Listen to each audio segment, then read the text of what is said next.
La otra zona del tema de la tierra en cuanto se refiere a lo ambiental, y que es la hidrosfera, que está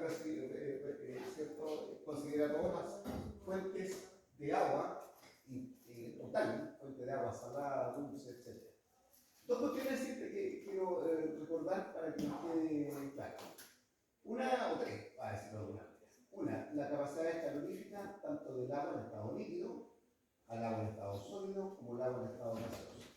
Si nosotros vemos la capacidad calorífica del líquido, ¿cierto? Para recordar esto, esta tiene un valor de 1 kilocaloría por kilo por grado. En cambio, la del sólido y la del gas son prácticamente 0,5 kilocalorías por kilo por grado. ¿Qué significa eso? Significa que como un reservorio de energía, obviamente el agua tiene el doble de capacidad para reservar energía, para decir, reserva más energía por kilo. Reserva 1 kilocaloría por cada kilo y 0, y en cambio 0,5 y 0,4 para el sólido y el gas, para decir, el hielo no es un buen reservorio de energía. Uno puede decir, ¿cómo va a guardar energía si está en estado sólido?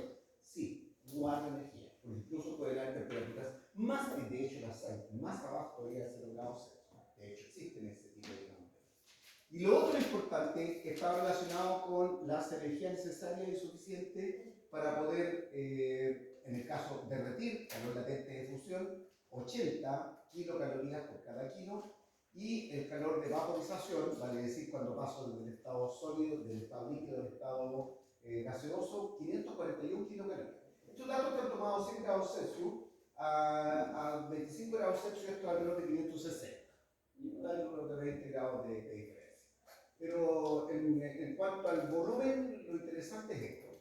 Si yo tengo 1 kilo de hielo y lo quiero fundir, o tengo 1 kilo de agua y lo quiero evaporar, obviamente vemos que para fundir el hielo solamente necesito 80 kilocalorías. En cambio, para evaporarlo necesito 540, incluso a 25 grados Celsius, necesito 560, necesito más todavía porque tengo un desierto que está a temperatura más baja. Lo cual entonces implica las primeras observaciones que uno puede realizar o ver en el planeta, en Tierra, ¿cierto? Lo que es el retroceso, está relacionado con el retroceso de los hielos. O sea, lo primero que va a ocurrir es que se van a fundir los hielos, que es precisamente lo que están ocurriendo. Como se puede observar, retroceso de los glaciares, disminución de los polos también. Y esto no solamente está asociado con ese tema, digamos, en el caso de la disolución del derretimiento de los polos, sino que está asociado también a un aumento en el nivel del agua. No se imaginan la cantidad de agua que hay en los polos. Es inmensa. Creo que hay un país, no sé si Brunei, no recuerdo, que pertenece a la Organización de Naciones Unidas, que fue el primer país que planteó una queja contra el mundo porque su país va a desaparecer. Bueno, ese país es un reinado. ¿No es Islandia? ¿Ah? ¿Islandia? No me acuerdo cómo se llama. ¿No? Le vamos a preguntar a Alexa. Porque es una isla que tiene, creo que promedio 3 metros de altura por sobre el nivel del mar, la playa, la parte más alta. Pero si sube 2 metros, prácticamente se va a inundar, ¿cierto?, en ese aspecto y desaparecería como país. Para que no nos quede, le vamos a preguntar aquí. País que presentó denuncia ante la ONU por el aumento del nivel de agua.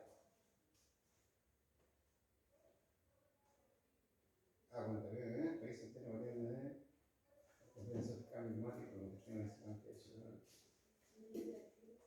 claro, pues no aparece pantalla esta revista. Faltan. Hay países, o no advierte que hay países sentenciados a muerte si sube el mar del calentamiento global, ¿cierto? Por aquí está el país expresado. Es una isla. Incrementa el nivel de mar, si sube 2 a 3 grados, no es mucho para esto. Pero cuando habla de la cantidad, 75, perdón, son el nivel intervenido 75 países. Bangladesh, India, ¿cierto? Que tienen zonas que están en costas muy bajas. Bueno, solamente para viviendo, digamos, en este momento con respecto al... Se le llama cambio climático, en total. Antes se le decía calentamiento global. ¿Por qué cambio climático? Porque resulta que en este momento existen zonas que tienen temperaturas extremadamente bajas y otras que tienen temperaturas extremadamente altas en ese área. La razón de eso, como yo les comentaba, ¿cierto?, es que la Tierra es un sistema cerrado, desde el punto de vista termodinámico es un sistema cerrado. Vale decir, lo único que se intercambia, como lo vimos en el slide, es la materia. Se cambia de una a otra. Pero entra energía. Y así también sale energía, por el efecto albedo. Bueno, como es un sistema termodinámico cerrado, cuando en una zona se calienta demasiado para que la Tierra pueda conservar su equilibrio, tiene que haber otras zonas entonces que entreguen energía. Y al entregar energía en forma muy rápida o abrupta, ocurren congelamientos de la Tierra. Por eso es como en Italia, por ejemplo, estuvo lloviendo piedras de este porte de hielo, es cómo se está calentando y está cayendo hielo. No, lo que pasa es que se trajo energía de esa zona, entonces zonas particulares ocurre ese... ¿Esa era la hipótesis que tenía usted? Ah, vale, hay una, sí, otra. Pero eso tiene que estar relacionado con el hueco de la capa de ozono. Lo voy a colocar al tiro. ¿Por qué? Pero es parecido. Parecido. Exactamente. Y yo me acuerdo de lo que usted dijo en la clase. ¿Dónde hay un...? No, Aquí tenemos. De niño debería tener por ahora. Dale, listo. Era con respecto a los huecos de la capa de ozono, que ya lo vimos. Pero lo trajiste a relación, entonces la conté antes de dejarlo irse. Resulta que el hueco de la capa de ozono es muy grande en la zona sur del mundo. Sí. Pero no es grande en el polo norte. Y los mayores productores de gases que tienen relación con la destrucción de la capa de ozono se producen en el lado norte del mundo, que es el mundo más, vamos a decir, entre comillas, más avanzado. Es que la cosa de al revés. ¿Y por qué ocurre en el sur del mundo y no en el norte? Si uno mira, Por el arrastre de corriente. la Tierra tiene que ver con el régimen de viento. Si uno mira, ¿cierto?, la Tierra, obviamente aquí está Panamá y aquí estamos nosotros. Panamá, etcétera, por acá está Rusia, por acá está Europa, y por aquí está África, no, que está por acá por ahí. Desde el punto de vista, hay una zona que tiene tierras que son más distribuidas hacia el norte de la Tierra, del Ecuador. En cambio, para el sur, lo que tenemos más es agua. Por lo tanto, las tierras, el agua tiene, como ven ahí, el poder calorífico del agua, ¿cierto?, retiene bastante energía, y en el norte hay menos agua, por lo tanto, el sol afecta más la tierra y la calienta más rápido. Al calentarla más rápido, sube la temperatura. Al subir más la temperatura, aumenta la presión. Ley de los gases, ¿cierto? Boyle. Y por lo tanto, si aumenta la presión, hay corrientes que van en este sentido. Y por lo tanto, atraen todos los gases que destruyen la capa de ozono hacia el sur. Aquí está el polo sur. La zona del polo sur, ¿cierto?, que cuando vimos la estratosfera, dijimos que estaba más bajita en los polos y más ancha en el Ecuador. Sí. Esa es la atmósfera, la atmósfera en general, pero la troposfera en particular, dentro de él. Por lo tanto, en los polos donde está más cerquita, los contaminantes más cerca del...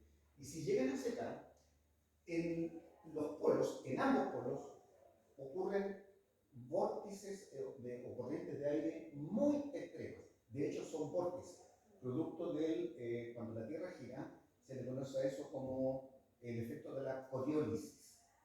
La coriólisis. Por eso que aquí en el lado sur, cuando el agua se va en el tiesto, si yo lleno con los paisacos, Sí. en cambio, si tú estás en Estados Unidos, es al revés.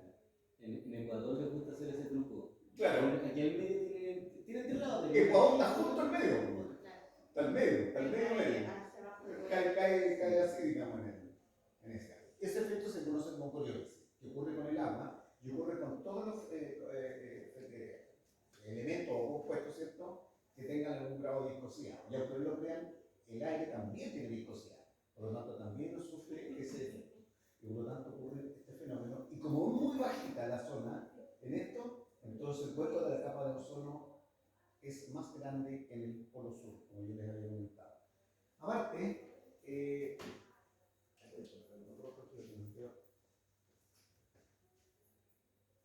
el asunto es, aunque no lo crean, es un embudo. Cuando la primavera, en septiembre, la primavera, estamos nosotros en primavera, en septiembre nos toca a nosotros, el sol que antes pegaba con esto no llegaba a esta zona, pero llega un momento en que el sol entra justo por el embudo y por lo tanto afecta a todo lo que es la parte sur del país. En Alaska, por lo que tengo entendido, el sol gira solamente como por encima. Exacto. Entonces, por eso dura 5 horas la noche. Así es. O sea, prácticamente está todo el día. Todo el día así, o con sea, sol. claro, así es. El sol hace esto. Claro. Hace esto, no así, sube y baja. Efecto, digamos, de la radiación UV se observó en el sur del país, así como un dato fisiológico, en que las ovejas, algunas ovejas tienen problemas con la visión, porque como te alumbran directamente el UV en los ojos, en ese ámbito, solamente para colocarlo como contexto.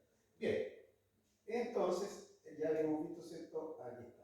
La cantidad, digamos, de agua en la tierra y lo que tenemos.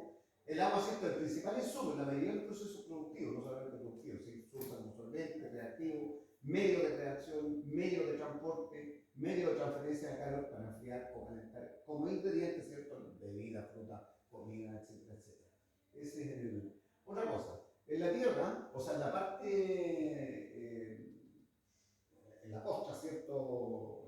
Que está sobre el agua, ocurren las precipitaciones en un 20%, en cambio el 60% vuelve a la atmósfera y el resto cae en el agua, cae en el mar, que es donde está la mayor superficie. La Tierra está un 70% más o menos cubierta por agua, como la habíamos comentado.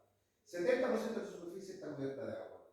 Esa es la cantidad total, estimada obviamente, ¿cierto?, de agua. Ahora, la cantidad de agua que hay en la Tierra, por si acaso, no está desapareciendo. No vienen los marcianos a robarse el agua. No, es la misma. Solo que antes estaba en un lado y ahora está en otra, producto de los cambios climáticos. Yo necesito que esté en un lado y no esté en el otro.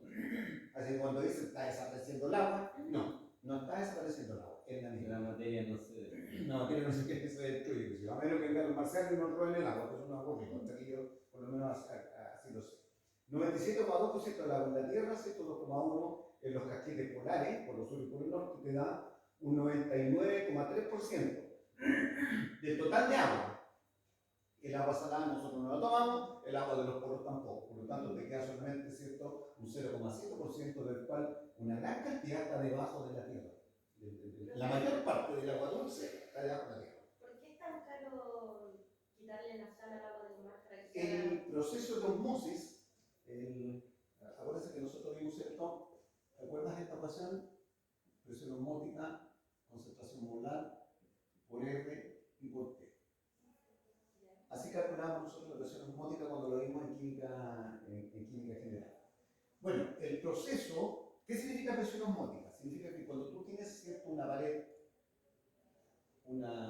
semi-permeable al sistema y tienes acá una solución y acá tienes solamente el solvente, hay una tendencia de pasar del solvente a la solución. Esa es una tendencia natural, propia. Incluso termodinámicamente, nosotros lo estudiamos desde el punto de vista de termodinámica, cuando hicimos físico-química, lo que hicieron conmigo, por lo menos, y vimos de que hay una tendencia natural y termodinámica de que el solvente pasa al lado de la solución.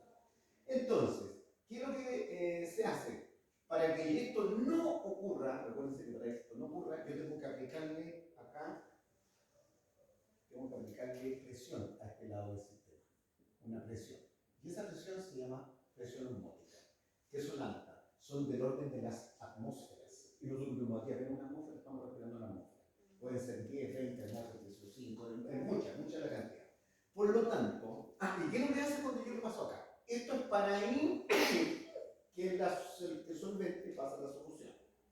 Pero si yo quiero que pase de la solución, que el solvente pase hacia el otro lado, tengo que aplicarle, por lo tanto, una presión, voy a colocarle aquí una presión con 2 mayor que la presión osmótica para que pase el solvente. Y lo interesante de esto es que solamente pasa el solvente. Por lo tanto, acá quedan las sales.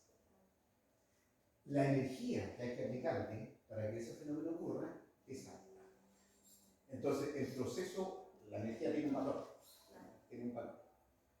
Lo vimos en termodinámica también, incluso podíamos determinar cuánta energía se produce, pero tiene un valor. Y como tiene un valor y tengo que aplicarle mucha energía, entonces el proceso de osmosis inversa cae. Pero no imposible.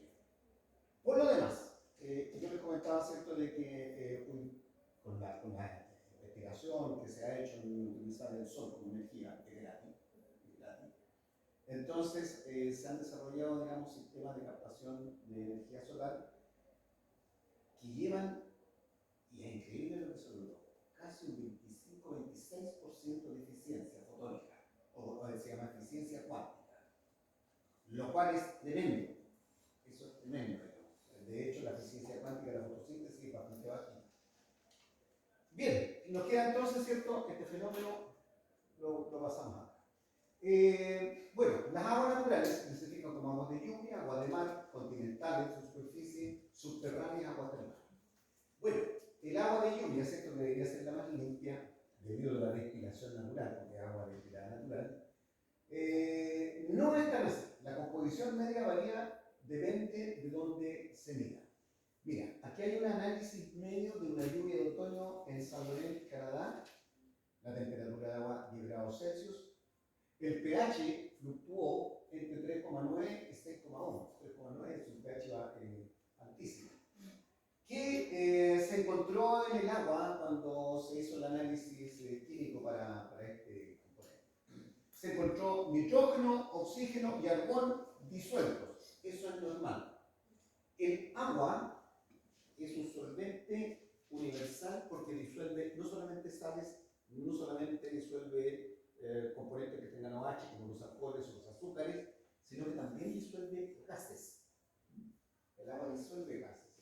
El oxígeno, que está en estado gaseoso, puede entrar al agua para pasar a oxígeno al estado acuoso. Ya hay una cantidad de oxígeno del estado acuoso que más o menos 10 partes por millón, como ustedes ya ven, 11 partes por millón, lo cual es bueno, y de hecho los seres que están en el océano respiran esa cantidad de oxígeno que está disuelto. Los peces no respiran oxígeno de la atmósfera, respiran el oxígeno disuelto, ¿cierto?, a través de las branquias, como ustedes vieron que hicieron biología, y tienen un proceso especial para ese ámbito. El otro día estaba viendo un pequeño fragmento que decía que habían encontrado agua en una caverna a mucha profundidad y era no solo más salada que el agua del mar, sino también era mucho más densa. Mucho más densa. Por la gran cantidad de minerales que se filtran a través de, o sea, kilómetros y kilómetros Exactamente. El agua entra por percolación. Llueve, ¿cierto?, y comienza a escurrir. Se llama percolación ese fenómeno. Y en la percolación te va arrastrando una serie de minerales. De hecho, el agua, nosotros la que estamos tomando también son agua de percolación.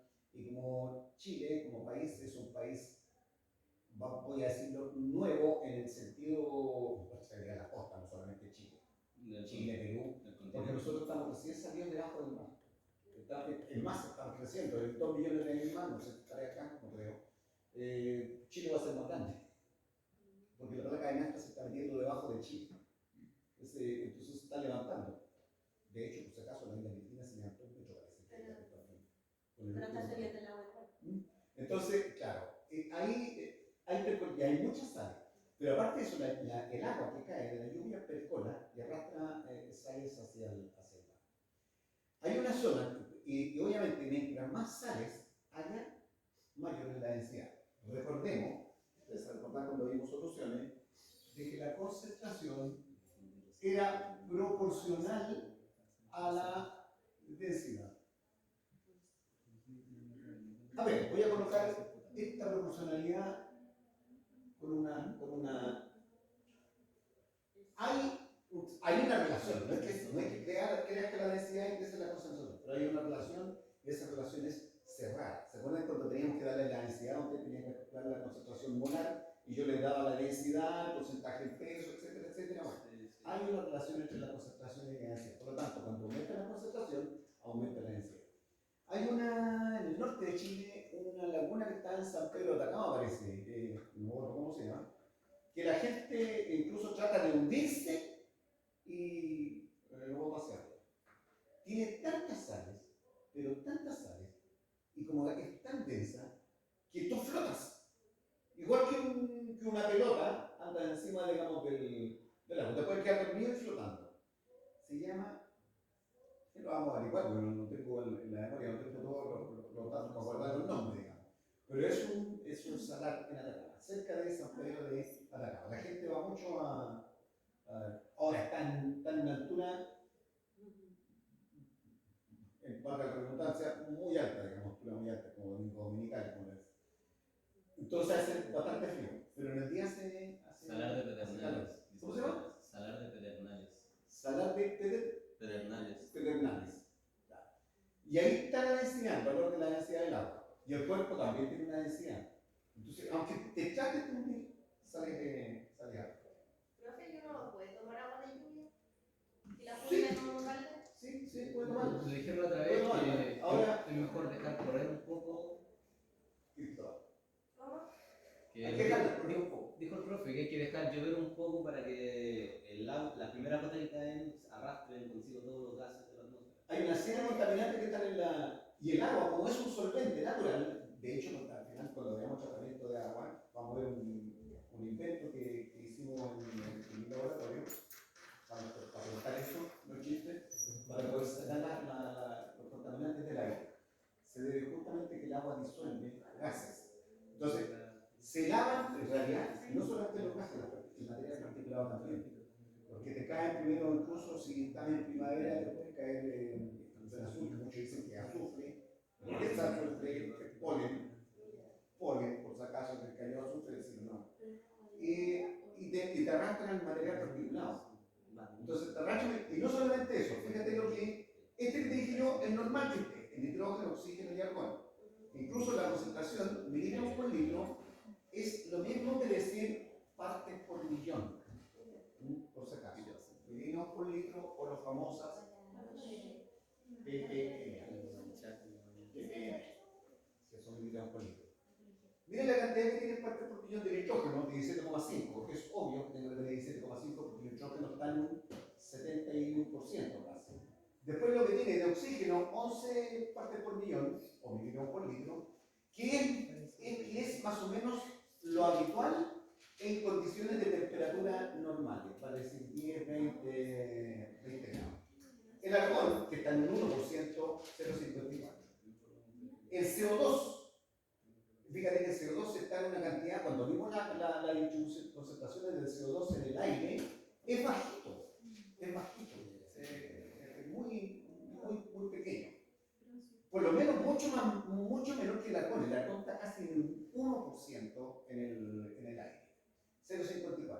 Sin embargo, el CO2, a pesar de que es muy bajito, en la concentración es 0,47 partes por millón, y la razón es que el CO2 reacciona con el agua para formar ácido carbónico. Por lo tanto, se retiene en el agua como ácido carbónico y eso empuja, ¿cierto?, la disolución del CO2 en el agua. Lo mismo ocurre con el amoníaco. Aunque el amoníaco, dice, ¿cómo hay amoníaco? Sí, por fenómenos, ¿cierto?, de actividad antrópica. Hay esta cantidad de amoníaco, 0,1, 0,2 partes por millón.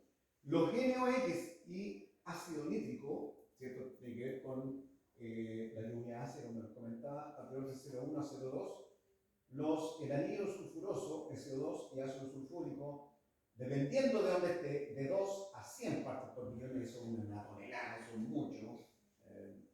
¿De dónde viene el SO2? Particularmente, mira, esto es el otoño. O sea, aquí, si yo hubiera hecho esta medida en el verano, la concentración de la habría sido más baja. Ahora, ¿por qué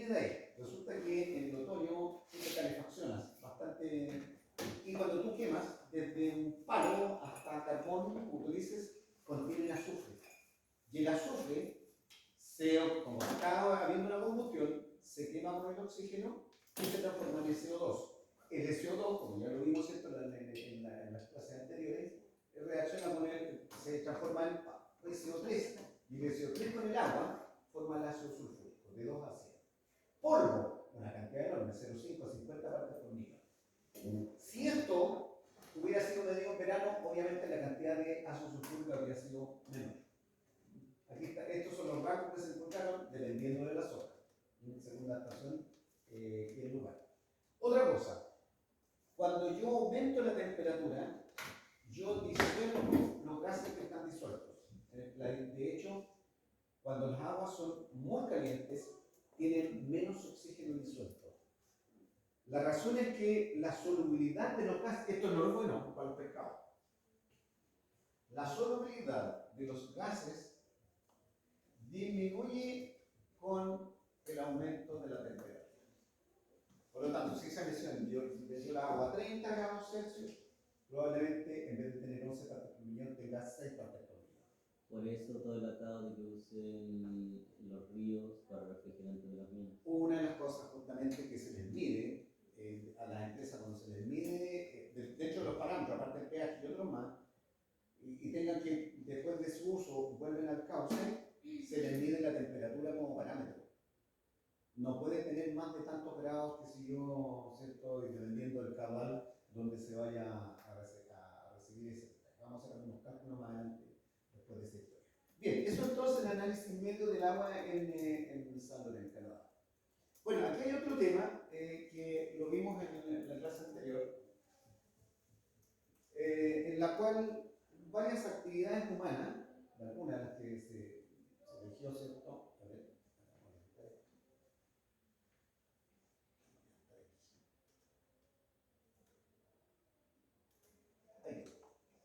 consumo de agua y algunas actividades.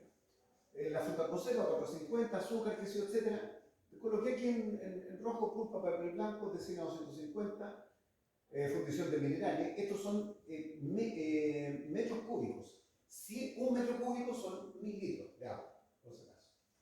En el caso de los establecimientos educacionales, de 20 hasta 100 litros por estudiante. Entonces, ya hacía el cálculo. Si ustedes saben cuántos estudiantes tienen en su colegio, sácale un promedio de 50 litros y van a saber cuánta es la cantidad de agua que consumes o aquí en la universidad. Y también, esto va en el baño, en la alegría, etcétera, etcétera, etcétera. En el caso de los hospitales, de 300 a 1000 por cama por día, ¿cierto? Por, obviamente los aseos y una serie de otras cosas más que están asociados con ello.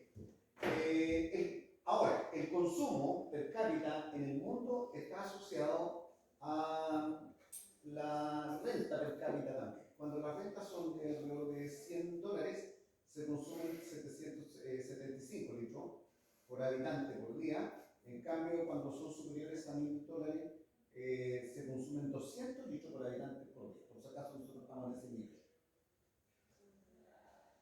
En África quizás están en el... Miren, aquí hay un cálculo que está hecho en función de los datos que... en función de los datos que nosotros tenemos. Cuando uno tiene un sanitario, almacena 20 litros de agua potable.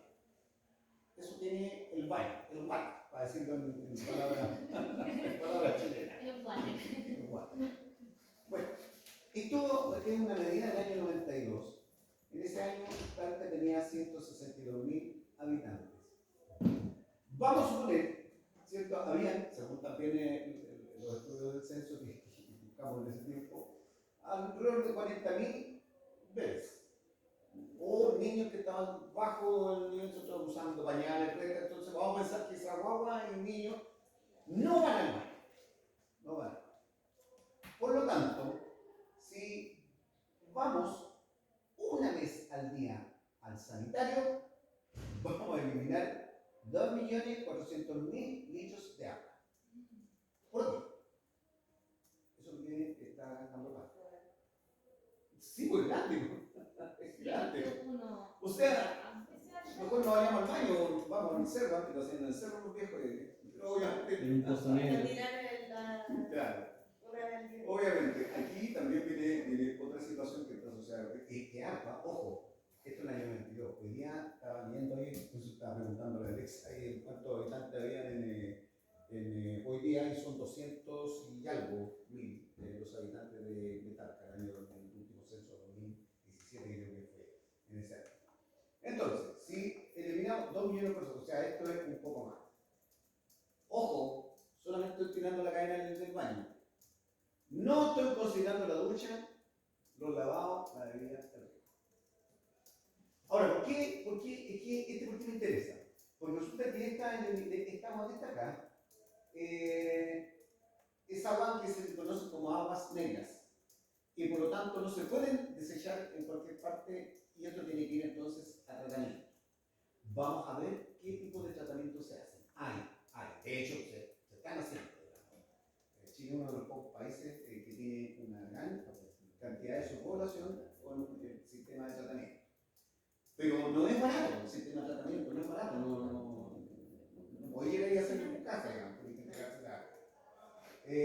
Obviamente la ducha, todo lo que es la ducha, lavado de bebidas, ducha y lavados, se le denominan aguas grises. O sea, no necesariamente deberían ir al alcantarillado. O sea, si yo saco la ducha, a ver, incluso tengo un cálculo que está hecho por ahí. Si yo saco la ducha y el agua de lavado lo desconecto y lo coloco, y si tengo una huertita, yo en vez de botarla, la puedo tirar a la huerta. De hecho, en el campo yo saqué la ducha y saqué el lavado del agua de un pozo séptico cerca en una casa que tenemos en el campo. Y regamos una huertita que está ahí, entonces cada vez que alguien lava los platos se ducha, sirve para regar el asunto. ¿Qué es el tema de los detergentes? Detergentes. Vamos a cambiar la composición de los detergentes. Hay detergentes que contienen fosfato, y por lo tanto el fósforo es un ayudo. Por eso los detergentes, los colocáis, que dicen así los zapatos, detectados por la cantidad de fósforo en ese ámbito. Por si acaso, en ese ámbito. Bueno, esto entonces, ojo, el agua que estamos eliminando, estos 2 millones por ciento de litros, que obviamente ya saben que es más, es agua potable. Es agua potable. ¿Qué cosa? Los 2.400 millones, 2 millones 400 mil litros que estamos botando son de agua potable. Agua que tratamos para bebida. Estamos tirando ahí. Si hubiera otro tipo de agua que no fuera potable, yo en vez de conectarle la cuestión del baño, le conecto esa y obviamente no estoy ahorrando el agua potable. Lo cual entonces significa, ¿cierto?, de que cuando se planifica una ciudad o una población, se debe repensar también los sistemas, digamos, de alimentación de agua, de calidades de agua que yo necesito para uno u otro medio. El otro tema que también se puede ver, voy a ver un poquito aquí atrás. Aquí está, lo está colocado. La producción de pulpa y papel ocupa entre 100 y 250 metros cúbicos por cada tonelada.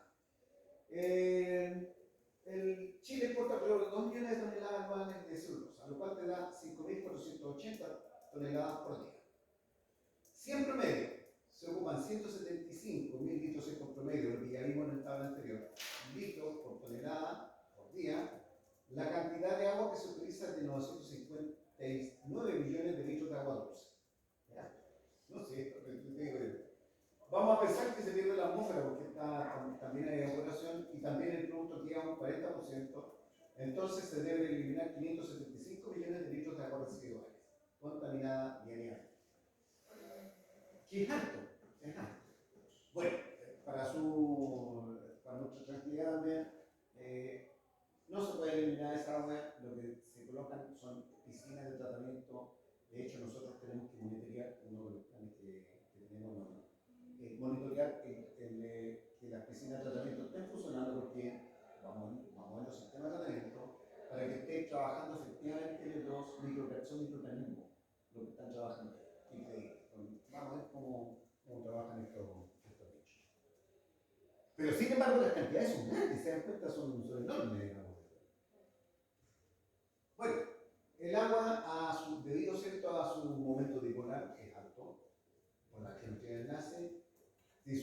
sustancia iónica, compuesto orgánico, por los puentes de hidrógeno, ácidos, bases, sales, y compuestos no iónicos que no forman puente de hidrógeno.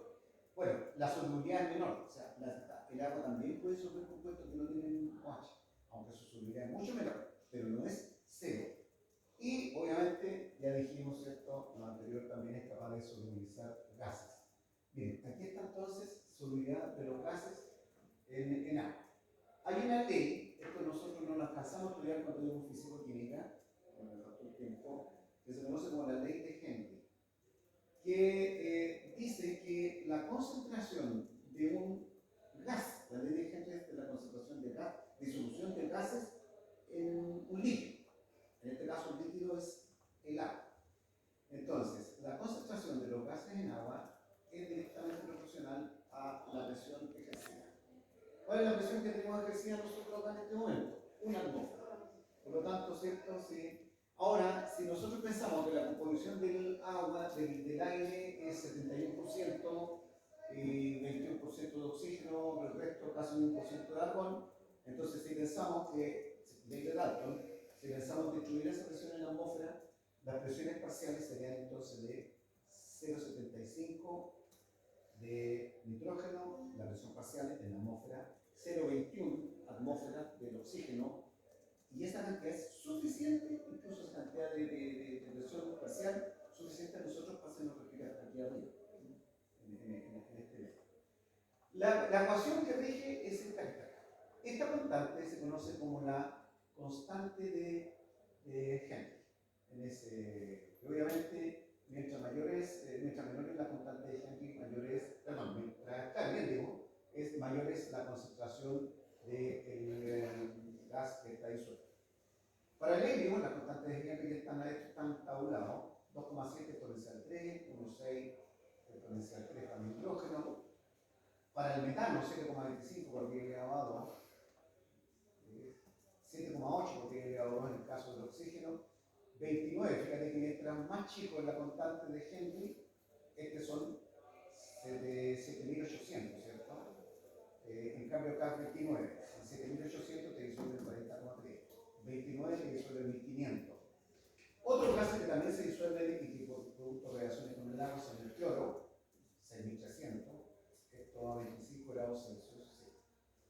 El sulfuro de hidrógeno, que cuando se disuelve en el agua se transforma en ácido sulfídrico, es muy tóxico. El dióxido de azufre, 93.000. O sea, hay algunos que se disuelven muy bien en este agua. A mí me interesa este caballero.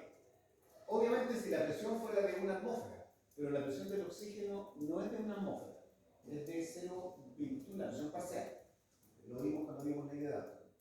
Es casi 0,21 atmósferas, lo que te da más o menos un promedio de 25 grados Celsius de 10 partes por millón. Suficiente para que existan vías, ¿cierto? O los peces puedan respirar y no se ahoguen, no se asfixien. Siempre me acuerdo que se me olvida hacer. En el agua. Le dieron agua a los pescadores. Esto tiene que ver entonces con la solubilidad de los gases. Ahora, un aumento de la presión aumenta la concentración del gas en el agua. Un efecto de ello es las bebidas gaseosas. En la bebida gaseosa el CO2 está a más de una atmósfera. De hecho, si tuviera a una atmósfera, cuando yo la destapo no debería sonar. Pero como está con gas, yo la destapo, sale. Y cuando la destapo, como baja la presión, porque la estaba a presión antes, pero después baja la presión porque queda presión atmosférica, se disuelve el CO2 que está disuelto. Y empiezan a aparecer en el líquido, empiezan a aparecer unas burbujitas por la disorción del gas. No solamente se disuelve el CO2, también se disuelve el oxígeno y otros componentes más. Bueno, eso entonces como característica del agua, que es lo que nos importa, digamos, en este momento como agua. Ahora, aquí está el resto de lo que son las solubilidades de los distintos gases en agua, en partes por millón. Miremos el oxígeno. A mí me interesa el oxígeno particularmente. 70,5 cuando es 0, a medida que aumenta la temperatura a 10, 54 va bajando. 20, 44, 38, 29,9 y 24,6. Estoy pensando que el gas está a una atmósfera de presión. Recordemos entonces que nosotros aquí tenemos que multiplicar por 0,70 y 0,8 que es la presión atmosférica del oxígeno en condiciones reales. O sea, que el oxígeno no está en una atmósfera. La presión parcial del oxígeno que estamos respirando es 0,21 atmósferas. Por lo tanto, esto más o menos te da, pero lo que se ve aquí claramente, ¿cierto? Disminuye la concentración de los gases. Lo mismo ocurre con el CO2. El CO2 va bajando, incluso ya no está bien. Por eso cuando hacemos el agua, le sacamos todos los gases, le sacamos incluso el oxígeno. Le sacamos el oxígeno, le sacamos el CO2. Y ahí recién, cuando midamos con un sensor, tomemos un pHímetro, la dejamos que se enfríe, tapado, que no entre CO2 y nitrógeno y oxígeno del aire. Lo medimos y te va a dar pH 7. Ahí recién. Entonces, ¿cuál es el pH del agua? 7. Sí, pero el agua, que es el agua pura, está recién hervida, ¿cierto? Sacamos todos los otros componentes. Los gases, obviamente, ¿qué es lo que hacen a los gases ser más solubles? El cloruro de hidrógeno, el ácido clorhídrico que tenemos en la guata, es un gas, por si acaso. Es un gas, pero tiene una característica, es muy soluble en el agua. El cloruro se llama cloruro de hidrógeno cuando está en estado gaseoso. Como es muy soluble en el agua, ¿cierto? Genera el ácido clorhídrico, que es la reacción de Hale. Lo mismo ocurre con el anhídrido sulfuroso, que se transforma en el ácido sulfuroso acuoso. El cloro con el agua tiene una reacción que es bien particular, y esto es importante. Genera el ácido hipocloroso. La sal sódica del ácido hipocloroso se llama hipoclorito de sodio. Y el hipoclorito de sodio es la clorina. ¿Cierto? Que está ahí. Sirve como desinfectante. A las aguas, cuando se cloran las aguas, ¿cierto? Porque la clorina es un desinfectante, y la cloran el agua para matar los microorganismos, en realidad lo que está poniendo es cloro, le echan cloro, y lo que se está generando es esto. Luego vamos a ver que este tiene 3 especies, y una de ellas es más efectiva que otra cuando veamos el sistema renal. Lo mismo ocurre con el amoníaco. El amoníaco se disuelve muy bien en el agua porque genera el dióxido de amonio. El CO2, que ya lo dijimos, el ácido carbónico. Aquí hay una concentración de la superficie del agua a 20 grados Celsius, la concentración máxima de gases. Para la composición, ¿cierto?, de 78, 20,94, 0,93 y 0,036. La solubilidad en partes por millón. Esto es lo real, lo que hay. Cuando tú tomas un agua cualquiera, te encontrás con 15,2 partes por millón de nitrógeno, 9,4 a 10, que si yo y eso es suficiente, eso es bueno. De argón, bueno, aquí no se le dio, pero anda peor que el CO2. Sí, 0,62 para el CO2, que es lo que le da el pH de 5,4 CO2. Bien. A ver. El equilibrio, obviamente, aquí hay un equilibrio, la acidez entre el sistema CO2, bicarbonato y carbonato. A medida que yo me muevo con el pH, yo consigo que las especies que están presentes, algunas vayan disminuyendo y otras, a medida que disminuyen, van creciendo. Cuando yo empiezo a aumentar los pHs, empiezo a aumentarlos, empiezo a ser más básico, de 4 a 5, 5,4 creo que es el pH normal del agua debido a la presencia de equilibrio de bicarbonato y obviamente también de una concentración de ácido carbónico. Aquí hay entonces un equilibrio entre ácido carbónico y el ion bicarbonato y el protón. Y eso hace que el pH del agua, el agua común, que está aquí, sea más o menos de 5,4 grados Celsius, en cada concentración. Pero si yo aumento los pH, obviamente voy a hacer desaparecer el ácido carbónico y comienza a aumentar el ion bicarbonato. Si yo sigo aumentando el pH, desaparece el bicarbonato y comienza a crecer el carbonato como tal. Ahí están los constantes de equilibrio, ¿cierto? Para el ácido carbónico y para el bicarbonato, donde predomina alrededor de ese pH que está en el medio.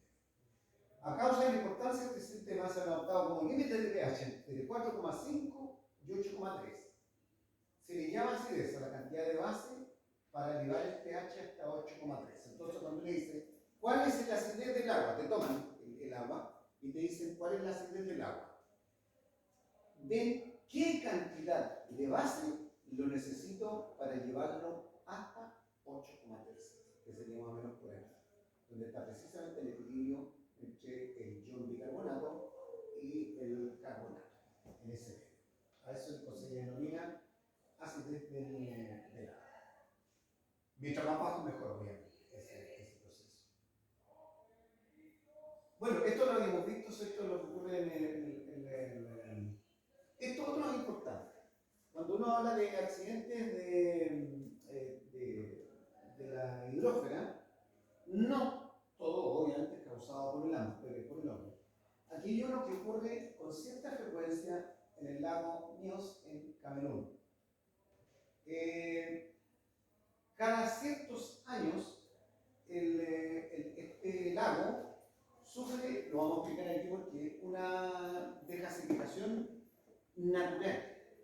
Hay gases que están en el medio y el año 1986 murieron millares de personas y animales debido a rocas que desplazaron CO2 disuelto, que antes estaba disuelto en el agua y luego dejaron de estar disuelto, y el CO2, como tiene un peso molecular de 44, tiene un peso mayor que el peso molecular del aire. Por lo tanto, como es más denso, el CO2 está en la superficie. Aquí vamos a explicar cómo ocurre en esto. Resulta que el agua del fondo de este lago se sobresatura con CO2. ¿Cuáles son las razones? Baja temperatura, aumenta la solubilidad. Alta presión, la presión del agua. Alta presión, aumenta la solubilidad. O sea, tienen las dos condiciones, temperatura baja y alta presión, que aumenta la solubilidad del CO2. Bueno, de pronto, qué sé yo, cuando hay algunos deslizamientos de agua por desprendimiento de roca u otro, el gas que está en el fondo sube. Y al subir se encuentra con temperaturas más altas y se encuentra con presiones más bajas y por lo tanto desorden. Hace lo mismo cuando hay una bebida gaseosa. Comienza a desorden. Bueno, la situación del lago Nyos es más o menos esta aquí. A ver, voy a borrar esto. Esto es natural, esto ocurre con cierta ¿Qué se llama el desastre natural más grande? Sí. ¿Qué pasó en el Exacto. ¿Eso no fue en Estados Unidos? No, en Camerún. Camerún. Camerún es en África. Bueno, esto es el lago. Ahí está el lago. Y aquí hay una ladera, qué sé yo. Aquí están las casitas. Y aquí hay animales. Y acá hay hombres. Lo que ocurre es que en este lago, aquí hay vegetación, obviamente. Bastante vegetación en esta zona. Y aquí está el nivel del agua. Mucha vegetación va cayendo por vejez, porque se desprendió, como todas las cosas naturales, ¿cierto? Caen hojas y una serie de otras cosas más que se depositan en el fondo de este lago. Aquí abajo la temperatura es muy baja en esta zona. No me llega rayo del sol y una serie de cosas. Aquí arriba la temperatura es la temperatura normal, 20, 25 grados, pero todavía que hace mucho calor. ¿Qué es lo que pasa entonces? Aquí abajo la presión es alta. Y aquí arriba, obviamente la presión es baja. Porque a medida que yo me voy sumergiendo, va aumentando la presión. ¿Qué ocurre aquí al fondo? Aquí al fondo de esto, en el fondo del lago, cuando se comienzan a acumular materia orgánica, mucha materia orgánica, hojas, resto de árboles, todo esto, comienza a haber degradación de tipo anaeróbica. Degradación anaeróbica significa que es una degradación que no ocupa oxígeno para su proceso anaeróbica. ¿Cuáles son los procesos que ocurren en la degradación anaeróbica? ¿Cierto? Metano, como lo recordamos, metano, CO2, producto cierto también de su metabolismo. Pero, como aquí abajo la temperatura es baja y la presión es alta, entonces la concentración de CO2 en partes por millón es alta. Yo estoy hablando de la concentración acuosa del CO2, muy alta, porque está sometida a presión. Ocurren cada cierto tiempo algunos fenómenos de tipo naturales, de desprendimientos, que hacen rodados. Y al hacer rodados, mueven toda el agua que está abajo, la mueven y la llevan hacia arriba. Y cuando la llevan hacia arriba, la concentración de CO2 tiene que disminuir drásticamente la concentración que está porque están en condiciones de temperatura alta, se disolve el CO2, y de presión baja, se disolve el CO2. Por lo tanto, entonces, el lago literalmente comienza a hervir. Producto este chapací. Y el CO2, que tiene un peso molecular de 44 gramos mol, considerando con el peso molecular promedio del aire, que es más o menos 28 gramos por mol, el peso molecular, recuérdense que la densidad y el peso molecular están relacionados. Es directamente proporcional al peso molecular. Por lo tanto, el CO2 tiene un peso molecular más grande y por lo tanto su densidad es mayor. Y por lo tanto, entonces, lo que corre hacia abajo es una capa de CO2. Nosotros no respiramos CO2, respiramos oxígeno. Y por lo tanto, de hecho, ahora en un sistema de alarma temprana, cuando ocurre este fenómeno, simplemente se evacúa a la gente a esa zona más. Bueno, ahora, los animales lamentablemente no se pueden evacuar, pero ocurre ese fenómeno con esa frecuencia. La gente inhala. Claro, ese es el fenómeno que ocurre en el lago Níos en Camerún, África. Eso para ver que no los accidentes, digamos. Bueno, otra característica que tiene el agua, solamente voy a ver esta, que son varias más con respecto a la disolución de algunas sales, es que. ¿Nos tomamos un minuto? ¿Nos tomamos un minuto? Sí, tomémonos unos minutitos. Yo también ya estaba tomando unos minutitos. Sí, para el orden. Grabando. Lo que vamos a analizar ahora son algunos elementos particularmente iónicos, dentro de otros lo vamos a ver, que están presentes en las aguas y algunas importancias que tienen también con respecto a esto. Obviamente, iones metálicos policargados forman complejos de solvatación. ¿Qué significa complejo de solvatación? Son especies químicas de alto, de estabilidad termodinámica que se generan con el agua como solvente y estos forman este tipo de complejos. Como digo, termodinámicas son muy estables.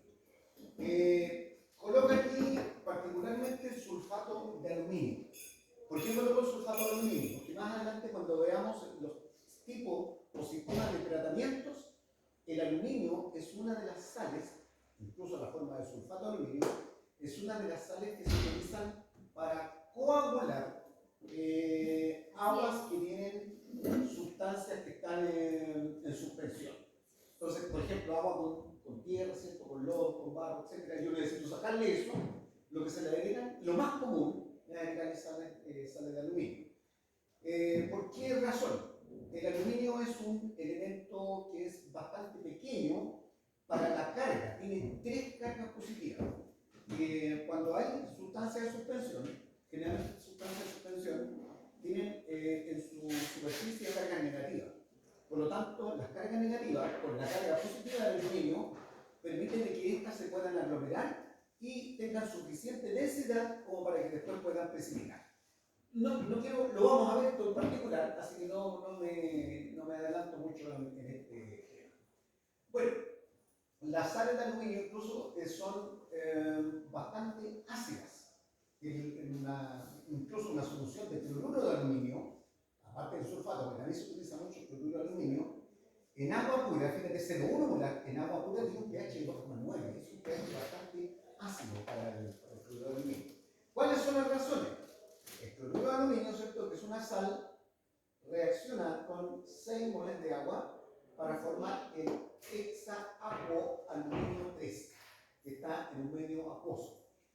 Este caballero que se forma aquí, bueno, aquí falta colocarle más 3 el anión, más 3 iones cloruro que también está en el medio acuoso, que sería él. Pero este caballero que está acá, lo digo porque más adelante vamos a tener que tomarlo. Este mismo caballero que se forma, este hexaacuo, tiene un equilibrio interno en el cual libera un protón. De estas 6 moléculas de agua, una se ioniza. Por lo tanto, quedan 5 moléculas de agua y una ionizarse genera este protón, que tiene una constante ácida de 1.4 por 10⁻⁵. ¿Se acuerdan del pH del ácido acético? 3, yo. 1,8. Por el agua menos 5, con el que más se trabaja, porque como está en la cocina, el ácido acético, entonces es muy fácil de conseguir. Y el ácido acético, para la redundancia, como uno ve, es ácido. Bueno, lo mismo ocurre entonces con las sales de aluminio. Producto de esta reacción que está acá, tiene un pH bastante ácido, como digo, llega hasta 2,9. Lo mismo ocurre con algunas sales, el hexaapo hierro 3, la sal de hierro más 3, que también se utiliza en tratamiento, también tiene una constante ácida de 8,94 por 10⁻⁴. Anda por ahí con las sales de aluminio. Bien, aquí está ahora esto que me interesa, digamos, fíjate que el aluminio, dependiendo del pH que esté en el medio, estos hexaapo complejos, aquí está el hexaapo complejo, este hexaapo complejo vive a pH menores que 4, a pH ácidos. ¿Qué característica tiene? Este complejo es muy soluble. Yo les voy a decir que esto no es bueno, después por las razones que voy a instalar.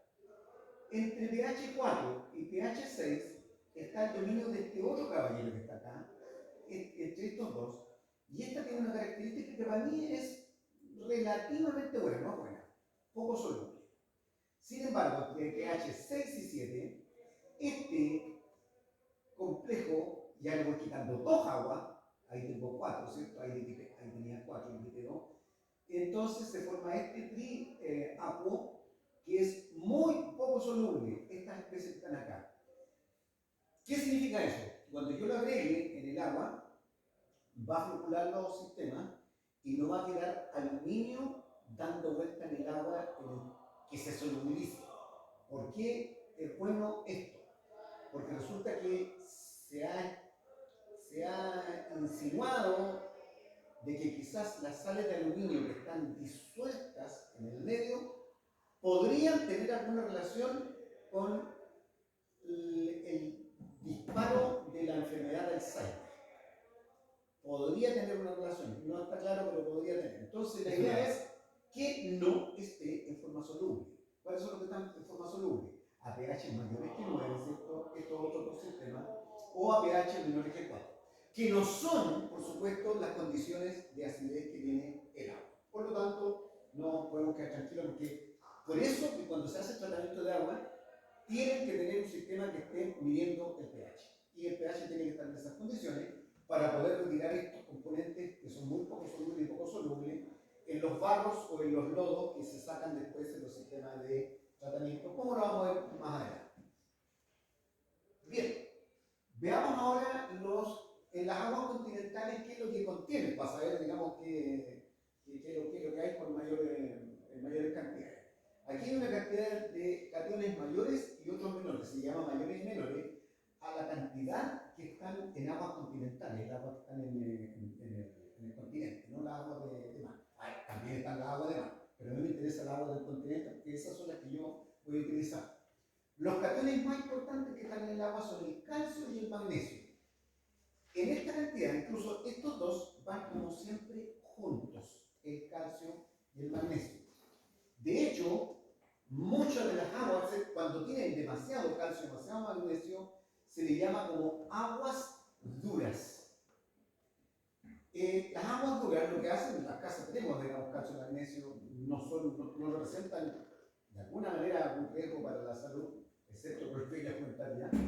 El calcio y el magnesio, porque en el caso lo tenemos en los huesos y el magnesio incluso lo comemos en las lechugas, ¿cierto? En el cemento. Pero hay una situación en la cual quizás grandes cantidades por durante mucho tiempo de consumo de agua, de agua demasiado dura, te puede generar en los riñones. Y es que el calcio, al estado más 2, que es como está presente en algún sistema, digamos, incluso complejado con alguna proteína, reacciona con el carbonato. El carbonato también es, ¿de dónde viene el carbonato? Viene del producto del bicarbonato, una reacción con un tampón que se forma entre el bicarbonato y el carbonato en algunos procesos metabólicos. Y esto que está acá produce un precipitado que es el carbonato de calcio, que es un sólido muy poco soluble. Las cáscaras de los huevos son carbonato de calcio, las conchas de los lobos son carbonato de calcio. La ceniza. Las cenizas tienen magnesio y calcio, digamos, en el estado de óxido. Pero si tú lo colocas, también forman una zona calcárea. Miren, incluso pueden hacerlo. Si ustedes a la ceniza le agregan agua y la dejan un tiempo, incluso comprimido con la piedra, cualquier cosa, cuando la van a sacar ustedes van a encontrar que hay una costra dura.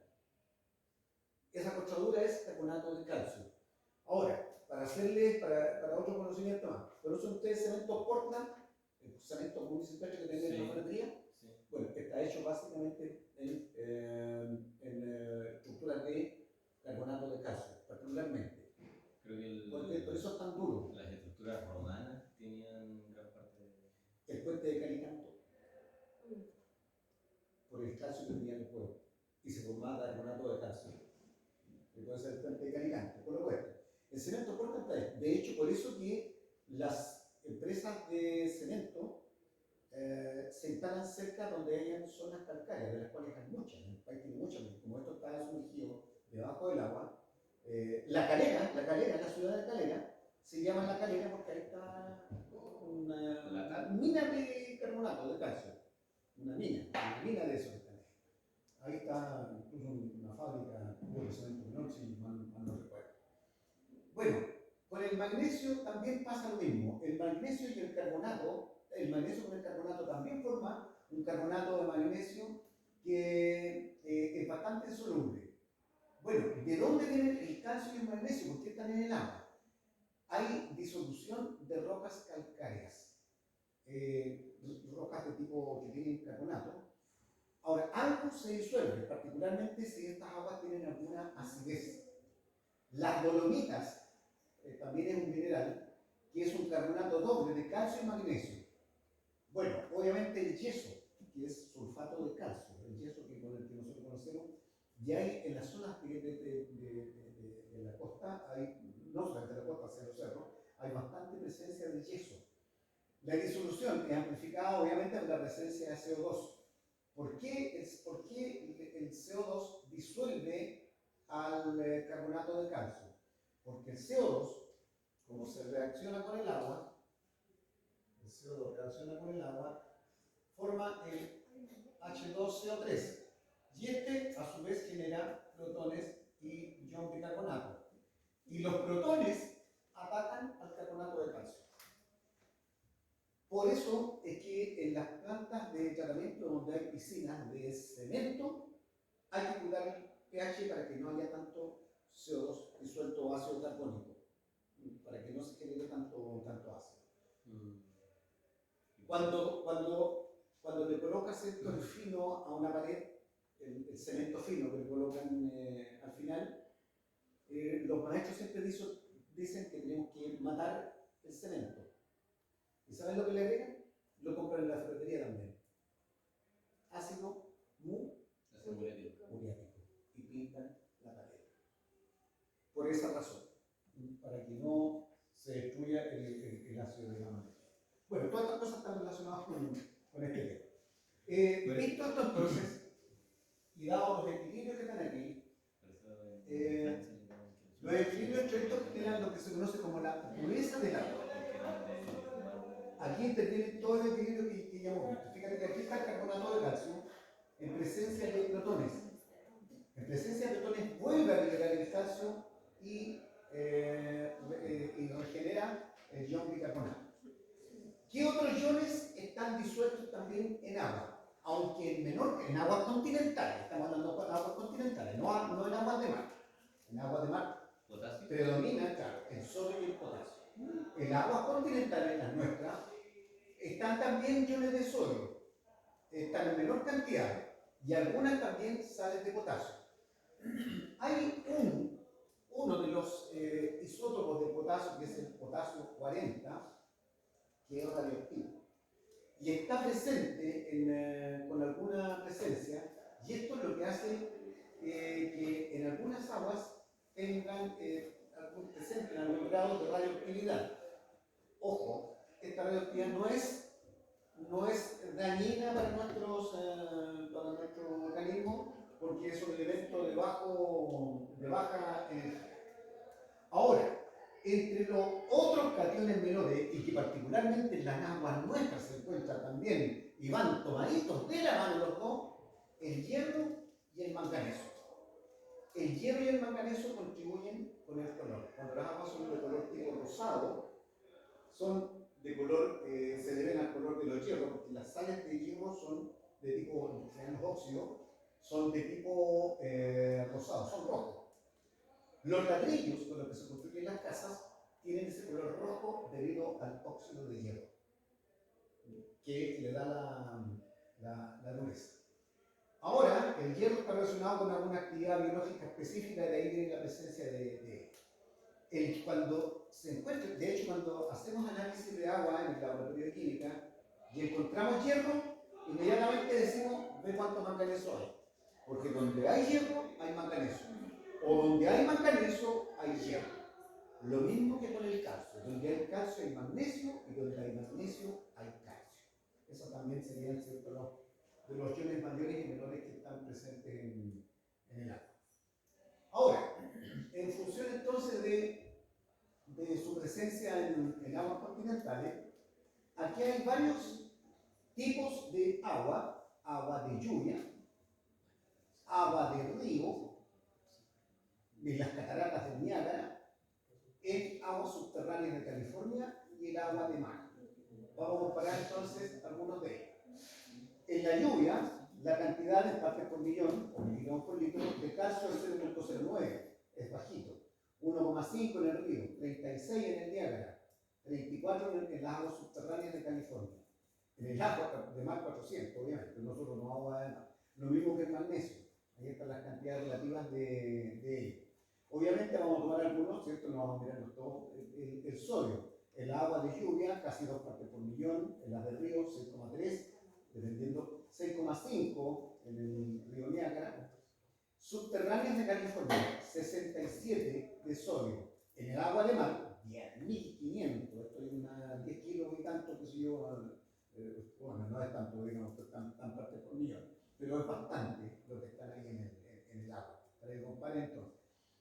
Lo interesante acá es que 6,3, ¿por qué 67 en las aguas subterráneas de California?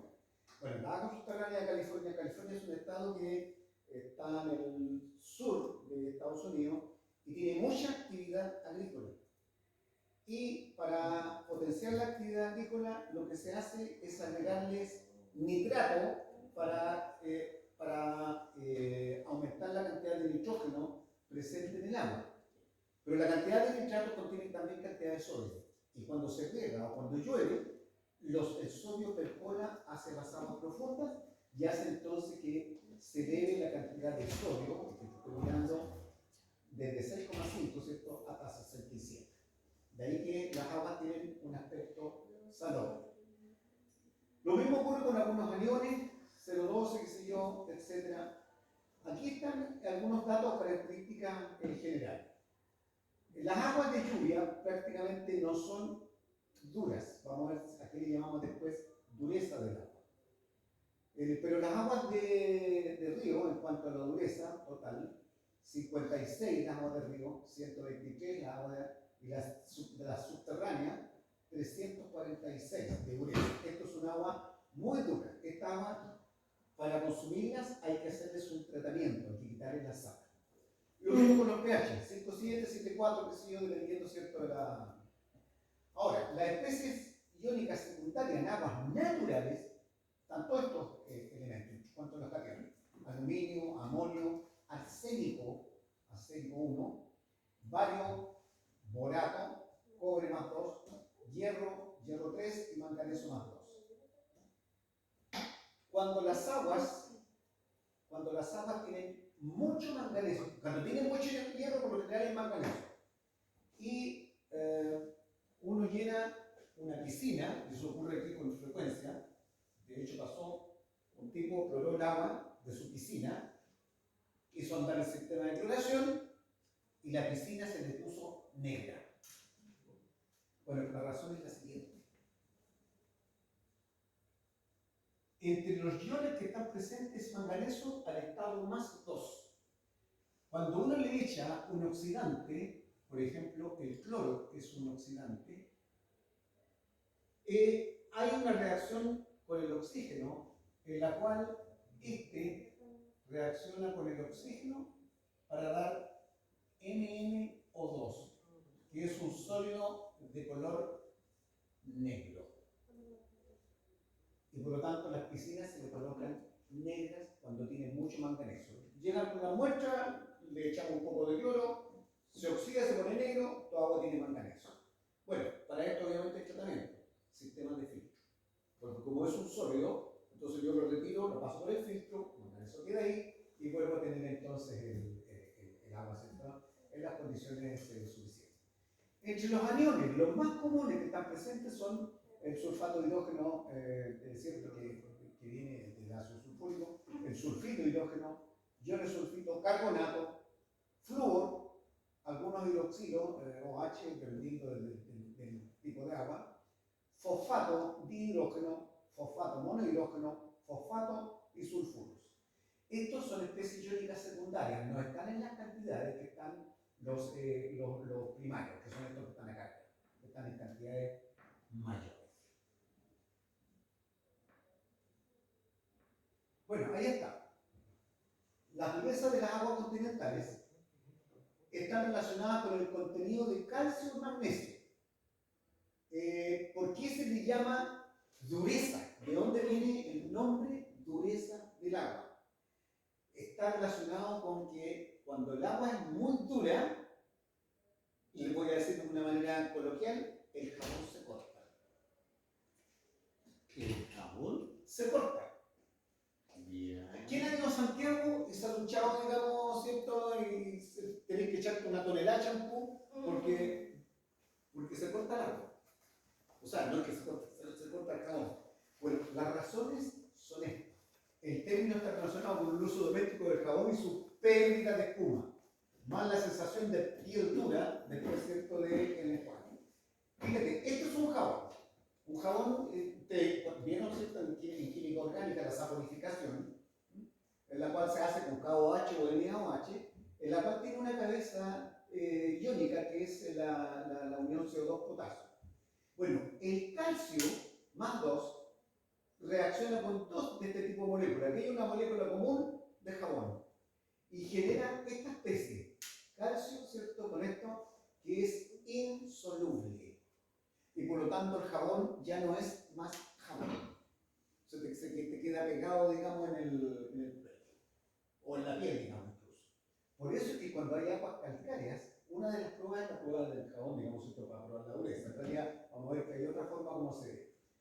Para evitar estos problemas, ¿qué se le hace con los detergentes? Para que no pierdan su poder de limpiar. Pues si no, no me sirve. No me sirve colocarle una cera, digamos, algo, ¿cierto?, que no va a limpiar. Entonces, para evitar estos problemas, la precipitación de esta especie que está aquí, se le agrega a los detergentes agentes secuestrantes. Vale decir, se le agrega a un agente que donde hay calcio y magnesio, que esos reaccionen con el calcio y el magnesio para impedir esta formación. Algo más afín. Los fosfatos, lo que decía tú antes, se servían, ¿cierto?, para... Los fosfatos han sido durante mucho tiempo estos agentes. Bueno, Hoy se cuestionan porque hay mucha carga de fosfato en los detergentes y cuando llegan a los lagos producen el fenómeno que se conoce como eutroficación o eutrofización. Demasiados nutrientes y empiezan a crecer demasiado las algas, porque están demasiado presentes.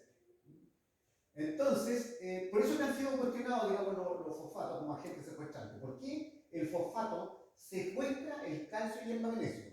Porque el calcio y el magnesio reaccionan con el fosfato para formar una sal insoluble de fosfato de calcio o fosfato de magnesio. Y por lo tanto, entonces me liberan me sacan el calcio del medio. ¿Qué es lo que se está haciendo estos últimos años? Se están utilizando otros detergentes que son semejantes al ácido graso, pero el grupo ácido, este que está aquí, CO2K en este caso, se reemplaza por una fenilsulfona. Esta fenilsulfona no se corta, voy a utilizar ese término, con la presencia del calcio o el magnesio, y por lo tanto puede tener efectos detergentes, ¿cierto? Para limpiar en ese caso. Entonces se le está agregando esto en vez de aquí una fenilsulfona, tampoco en presencia de calcio y magnesio. Si no tuviera el calcio y no tuviera el magnesio, no tendríamos ningún problema. ¿Cómo estamos, Jorge? Bien, bien. Yo te estoy mirando ya justo así. ¿Me va a pagar el arancel anual? ¿Lo notificaron o no? Sí. Que ganaron premios, sí. ¿En serio? Ah, Sí, Ah, se ganaron el millón más encima. sí. Gracias. De que felicitarle. Qué buena. De un concurso de. Oye, de las cartas. ¿El de las cartas? sí. Sí. Incluso creo que se ganaron el millón para ellos. Sí. Ahora me dijeron que Pitch lo salvó gracias a la niña. Ah, Grande Carlos, felicitaciones. Yo creo que el millón va para mí. se mandó un discurso muy bueno. El millón va para mí. Buena, Carlita. No, bueno. Un buen inicio. Que justo estábamos terminando. Bueno, quería terminar esto con la presencia de iones en el agua porque precisamente esto es lo que hace y por eso que existen los detergentes con sulfona, los detergentes comunes, etc.